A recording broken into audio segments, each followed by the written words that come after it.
Hello viewers, আমার channel আহার মেডে আপনাদের সবাইকে স্বাগত। আজকে আমি আপনাদের মটন রেজালা করে দেখাবো। এখানে আমি 1 কেজির মতো মটন নিয়েছি।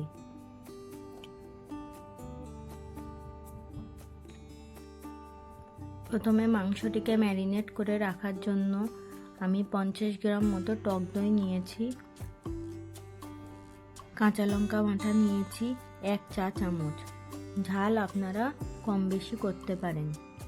এবার একটু জায়ফলকে ক্রাশ করে দিয়ে দেব এবং নুন আদা রসুন দিয়ে মাংসটিকে ম্যারিনেট করে রাখবো 2 থেকে 3 ঘন্টার জন্য। আপনারা চাইলে সারা রাতও ম্যারিনেট করে রাখতে পারেন। মাংসটি যত বেশিক্ষণ ম্যারিনেট করে রাখবেন মাংসের স্বাদ তত বেশি হবে, ভালো হবে। আপনাদের হাতে সময় কম থাকলে কম করে 1 ঘন্টা ম্যারিনেট করে রাখবেন। মাংসে জায়ফলটা দেওয়ার কারণে টেস্টি হবে একদম রেস্টুরেন্টের মতো এবং মাংসটিকে নরম করতেও সাহায্য করবে। যদি মাংসটি ম্যারিনেট করে সারা রাত রাখেন তাহলে ফ্রিজের মধ্যে রেখে দেবেন। 1-2 ঘন্টা রাখলে নর্মাল টেম্পারেচারে রাখতে পারেন।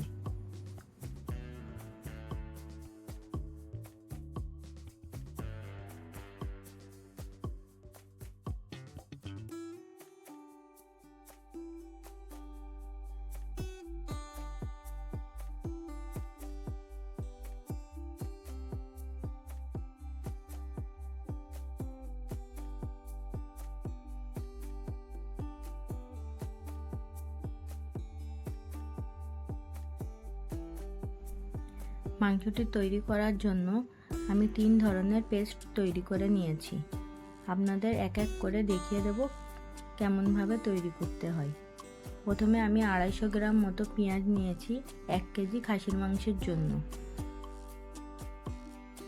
পেঁয়াজটিকে ভালো করে ফুটিয়ে সিদ্ধ করে নিতে হবে। তারপরে এক ভালো মিহি পেস্ট বানিয়ে নিতে হবে।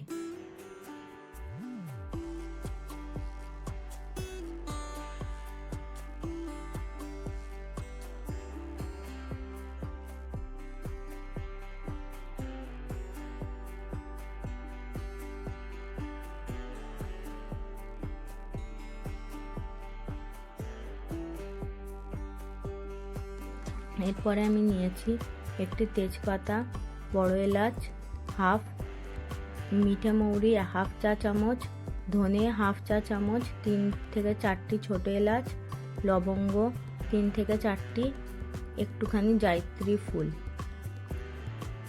এগুলোকে ভালো করে ড্রাই রোস্ট করে নিতে হবে এবং মিক্সচারে পেস্ট করে একটি ফাইন পাউডার তৈরি করে নিতে হবে। এরপরে নিয়েছি পোস্ত 2 চা চামচ মতো আর 10 থেকে 12টি কাজু বাদাম। এটি ভালো করে পেস্ট করার জন্য প্রথমে আমি শুকনো পাউডার করে নিয়েছি। এরপরে জল দিয়ে ভালো করে পেস্ট তৈরি করে নেব।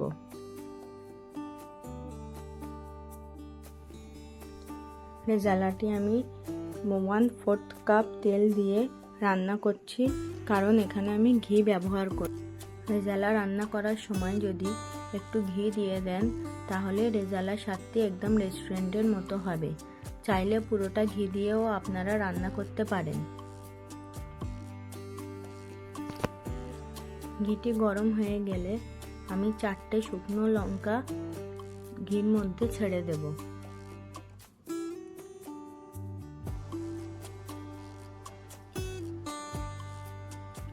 এবং কয়েকটি গোলমরিচের গুঁড়ো দিয়ে দেব। ঝালটি ভাজা হয়ে গেলে প্রথমে আমি ঝালটিকে তুলে রেখে দেব।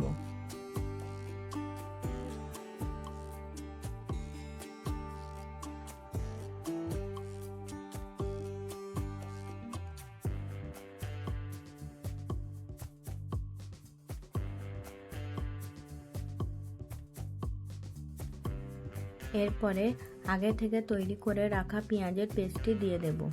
পেঁয়াজটি ততক্ষণ পর্যন্ত রান্না করতে হবে যতক্ষণ জলটি পুরো শুকিয়ে না যাচ্ছে। যেহেতু পেঁয়াজটি আগে থেকে সিদ্ধ করে রাখা তাই খুব বেশিক্ষণ রান্না না করলেও চলবে।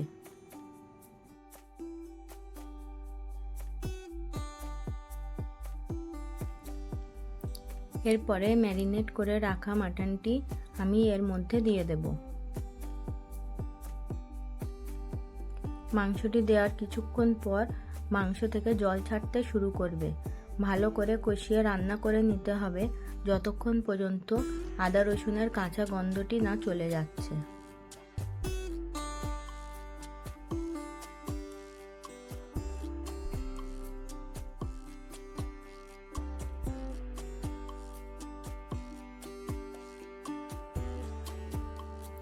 মাংসটি ভালো করে কষিয়ে রান্না করা হয়ে গেলে আমি কাজু বাদাম এবং পোস্তর পেস্টটি এবার মাংসতে ঢেলে দেব। তারপরেও মাংসটি কিছুক্ষণ রান্না করতে হবে। আপনারা যদি চান তাহলে মাংসটি প্রেসার কুকারেও দিতে পারেন। তার জন্য মাংসটি আলাদা করে তুলে প্রেসার কুকারে দিয়ে মাংসটি নরম করে নিতে হবে। আপনারা যদি কড়াইয়ের মধ্যে রান্না করতে চান তাহলে ঢাকা চাপা দিয়ে 30 থেকে 40 মিনিট সিদ্ধ করতে হবে। তারপরে আবার মাঝে মাঝে একবার করে নেড়ে চেড়ে দেবেন, কারণ দই কাজু পোস্ত বাটার জন্য তলায় লেগে যেতে পারে।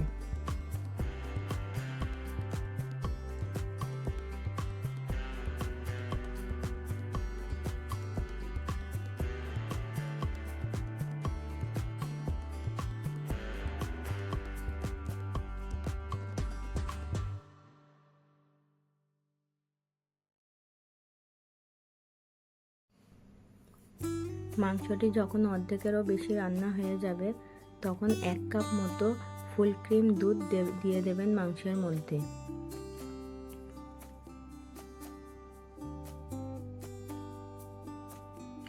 নেড়ে চেড়ে আবারও 30 থেকে 40 মিনিট মতো রান্না করতে হবে যদি আপনারা কড়াইয়ের মধ্যে মাংসটি রান্না করেন।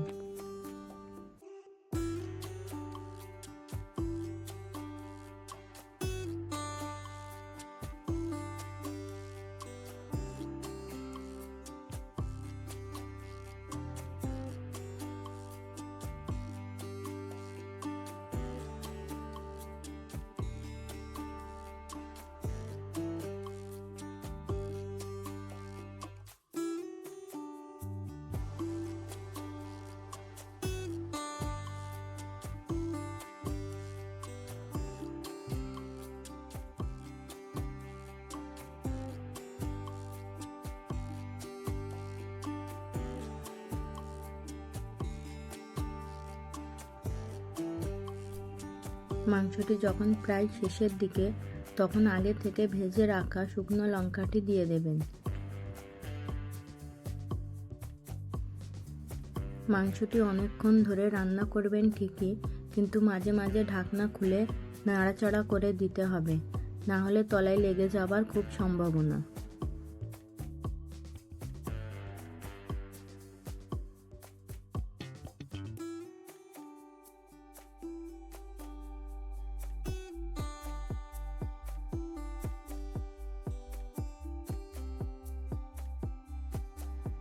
মাংসটি আমি ম্যারিনেট করার সময় কিছুটা নুন ব্যবহার করেছিলাম, তারপরে আর নুন দিইনি।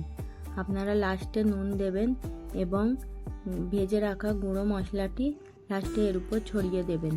এই মশলাটির জন্যই আপনার রেজালার স্বাদ আসবে একদম রেস্টুরেন্টের মতো। মশলাটি দেওয়ার পর আরও 5 থেকে 10 মিনিট রান্না করে নেবেন।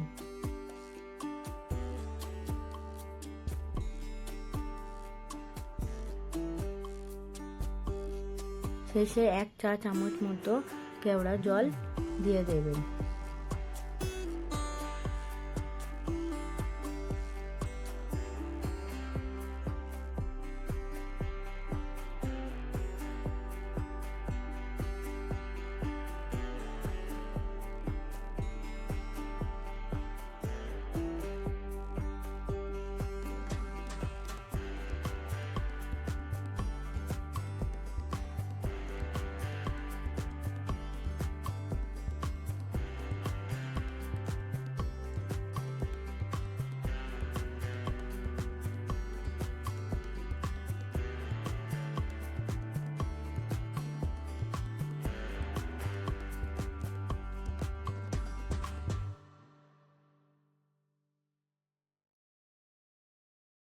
রেজালাটি যখন তৈরি হয়ে যাবে 10 থেকে 12টি মাখানা দিয়ে দেবেন।